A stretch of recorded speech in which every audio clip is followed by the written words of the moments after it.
आपके पास कोई 2 से ढाई साल पुराना गमला है, उसमें मिट्टी भरी हुई है और अगर उसमें आप प्लांट लगाना चाहते हैं तो बिल्कुल भी ऐसा ना करें, क्योंकि जो 2 ढाई साल पुराना गमला होता है, उसमें जब हम प्लांट लगाते हैं तो वो प्लांट अच्छे से ग्रो नहीं करता, क्योंकि इसकी जो मिट्टी होती है उसके जो पोषक तत्व होते हैं वो पूरी तरह से ख़त्म हो चुके होते हैं और उसके जो भी न्यूट्रिशन है वो बाकी नहीं होते, अगर होते हैं तो काफ़ी कम हो जाते हैं। तो कभी भी अगर आपका कोई पुराना गमला है और आप उसमें प्लांट लगाने की सोच रहे हैं तो बिल्कुल भी ऐसा ना करें। पहले आप अपनी जो पुरानी मिट्टी है उसको नया बना लें। तो बहुत ही सिंपल है आपकी जो पुरानी मिट्टी है उसको नया बनाना। आज मैं वही आपको बताने वाली हूँ कि अपनी जो पुराने गमले की मिट्टी होती है, ये हमारे पास काफ़ी टाइम से जो यूज़ की हुई मिट्टी पड़ी है जिसमें हम प्लांट लगा चुके हैं, अभी उसमें कुछ नहीं है, तो उस मिट्टी को नया कैसे बनाएं। मैं 2 तरीके आपको बताऊंगी कि एक तरीका है जो हम बाज़ार से कुछ सामान लेकर या हमारे पास होता है वो सामान, उससे आपकी मिट्टी को नया पोषक तत्वों वाली उपजाऊ बना सकते हैं। और दूसरा तरीका है इस मिट्टी को फिर से उपजाऊ और पोषक तत्व वाली बनाने का, जो हमारे पास घर में ही जो सामान होता है या आसपास आसानी से मिल जाता है, उन चीज़ों से भी हम अपनी मिट्टी को बहुत ही अच्छा और नया बना सकते हैं। तो आइए आज मैं आपको इसी बारे में बताती हूँ। तो हेलो दोस्तों, कैसे हैं आप सब। आज मैं बात करने वाली हूँ कि अपनी जो पुरानी मिट्टी होती है उसे हमें उपजाऊ और वापस से नई कैसे बनाना है। सबसे पहली बात, इस मिट्टी को नया करने के लिए आप सबसे पहले तो पॉट में से निकाल कर या ग्रो बैग में जिसमें भी ये आपकी मिट्टी है उसे निकाल कर आप उसको 2 दिन की धूप ज़रूर लगा लें। 2 दिन की नहीं, अगर अभी बारिश का मौसम चल रहा है, अगर आपके एरिया में धूप नहीं निकल पाए तो 1 दिन की तो पॉसिबल हो सकता है कि एक दिन किसी दिन ऐसा मौसम है, जैसे आज यहाँ पर बहुत तेज़ धूप निकली और कल बारिश हुई थी, तो ऐसा एक दिन देखकर आप इसको कम से कम 1 दिन की, मैं तो कहूँगी कि 2 दिन की धूप लगा लें अगर पॉसिबल हो तो। और नहीं तो 1 दिन की धूप आप लगा सकते हैं। 1 दिन मैंने ये देखी, 1 दिन की अच्छे से आज दिन भर की इसको धूप लग चुकी है। धूप लगने के बाद हमें कुछ चीज़ें चाहिए, उसके बाद हम इसे दोबारा से गमले में भर सकते हैं। तो सबसे पहली बात मैं इसमें लूँगी नीम की खली। जो नीम की खली होती है, थोड़ी सी 1 मुट्ठी नीम की, ये 2 गमलों की मिट्टी है, मैं उसके हिसाब से आपको बता रही हूँ, तो उसी तरीके से आप आइडिया लगा लें। ये 2 गमले की मिट्टी मैंने खाली करी है, 2 मेरे 10 इंच के जो गमले थे उनकी मिट्टी है जो मैंने निकाली है। तो इससे दिन भर की मैंने धूप अच्छे से लगा ली है और ये सब डालने के बाद भी मैं इसको अगर कल धूप निकली तो मैं 1 दिन की धूप और लगाऊंगी। उसके बाद इसे मैं किसी पॉट में भरूंगी और इसके 1 हफ्ते बाद मैं इसमें किसी पौधे को लगाऊंगी। तो सबसे पहले आप इसमें नीम की खली डाल दीजिए, सबसे पहली चीज़। और दूसरी इसमें आप ले लीजिए सरसों की खली। ये सरसों की खली थोड़ी बारिश में भीग गई थी, लेकिन कोई प्रॉब्लम नहीं है, कोई दिक्कत नहीं, हम इसको अभी यूज़ नहीं कर रहे। तीसरी चीज़ हम इसमें डालेंगे कंपोस्ट। आप कोई भी कंपोस्ट यूज़ कर सकते हैं।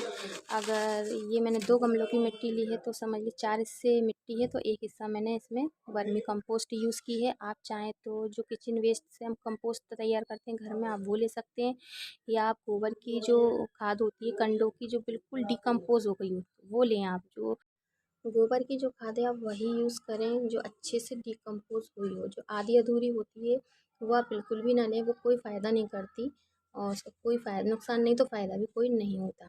तो आप हमेशा चेक करें कि जो गोबर की खाद है वो अच्छे से डिकम्पोज़ हो गई हो।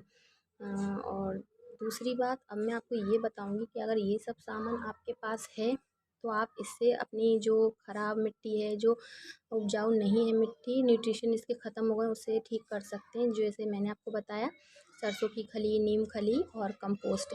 कंपोस्ट आप कोई भी ले सकते हैं। अब अगर आपके पास ये सब सामान नहीं है तो आपको फ़िक्र करने की कोई ज़रूरत नहीं है।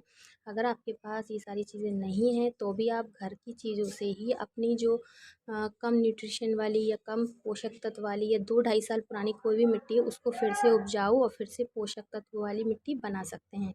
उसके लिए आपको क्या करना है, आपको सरसों की खली नहीं है आपके पास तो उसकी जगह आप, जितनी हमने सरसों की खली यूज़ की है उतना ही आप यूज़ की हुई चाय की पत्ती का यूज़ कर सकते हैं। तो वो जो चाय की पत्ती है वो वही काम करती है जो हमारी सरसों की खली करती है। सरसों की खली में सबसे ज़्यादा नाइट्रो की मात्रा होती है और जो चाय की पत्ती है उसमें भी नाइट्रोजन की मात्रा काफ़ी अच्छी होती है। तो आप ना चाय की पत्ती सरसों की खली की जगह इस्तेमाल कर सकते हैं। दूसरी चीज़ है नीम की खली। तो नीम की खली किससे बनती है, जो नीम का पेड़ होता है उसमें जो फल आता है, नीम उसको निवोली बोलते हैं। तो जो निवोली होती है, आप अगर अब इस टाइम उस पेड़ों में, नीम के पेड़ में नीम इस तरह की आपको जो फल है नीम का वो मिल जाएगा। तो अगर आपको वो फल मिल जाता है तो आप उसे सुखाकर और जो ग्राइंडर है उसमें मिक्स थोड़ा सा क्रश करके उसको उसका यूज़ कर सकते हैं आप, जितना मैंने इसमें नीम की खली का यूज़ किया है। और अगर वो नहीं मिल सकता तो भी कोई दिक्कत नहीं है, आप जो नीम के पत्ते होते हैं एक डंगाल अच्छे से, 1-2-3 डंगाल आपको मिल जाए तो उनको 1-2 घंटे की धूप में सुखा लें और अच्छे से क्रश करके आप इसमें मिला सकते हैं, तो वो भी वही काम कर जाएगा जो नीम की खली करती है।